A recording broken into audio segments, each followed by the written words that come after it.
Now we've seen that you can execute code in Wordware, but this by itself is not super valuable. Based on the last example, if you wanted any information other than the price of one specific cryptocurrency, there was nothing we could really do about that.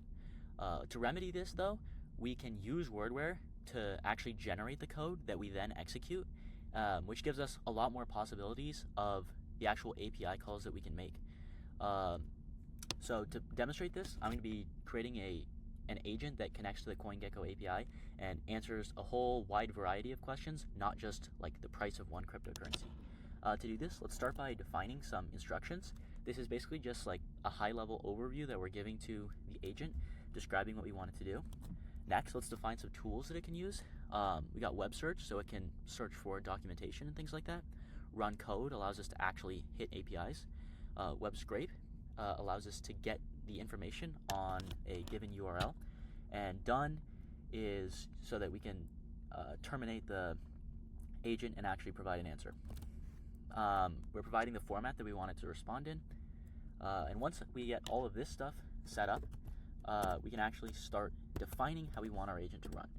First, let's start by getting the question that the user wants answered as an input.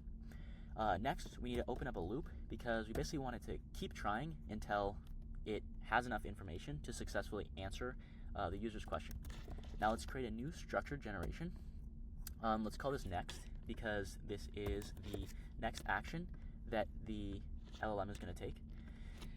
So the first output is going to be thought. This is what it decides it's going to do. Then we have action, which is the actual tool that it chooses.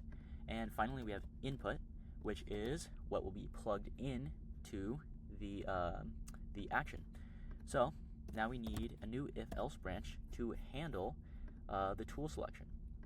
So let's add a couple more options, and we'll say if next action equals web search.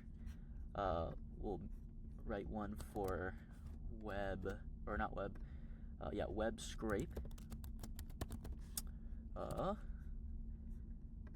We got one for if next action is equal to run code, and we finally have one for if next action is done.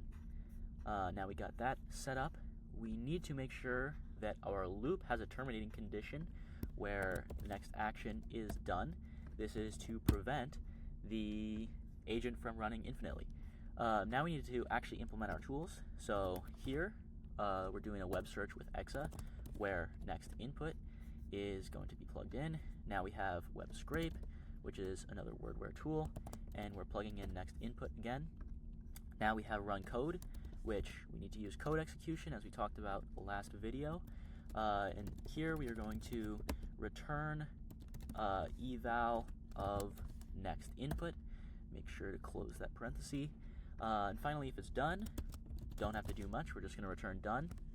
And if it's none of them, then we know that next action is invalid. So we'll just return this, and it'll try again. Now we finally need to get the final answer.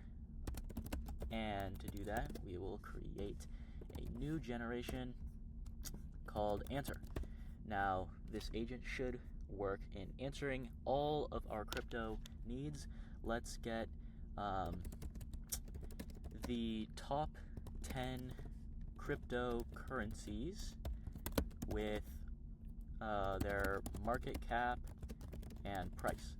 And hopefully this will, keep trying different stuff until it finally gets the desired output. So it looks like it's doing a run code tool. Now it is checking CoinGecko. I need to correct. Okay, looks like it just got a bunch of cryptocurrencies. Chose done as the action, so it should be coming near the final output. And as you can see, it got the top 10 biggest cryptocurrencies and returned them to us. So as you can see, we got a much more varied output than if we were just hard coding the API calls, which is the value of generating and executing code with Wordware. Hope you guys liked it.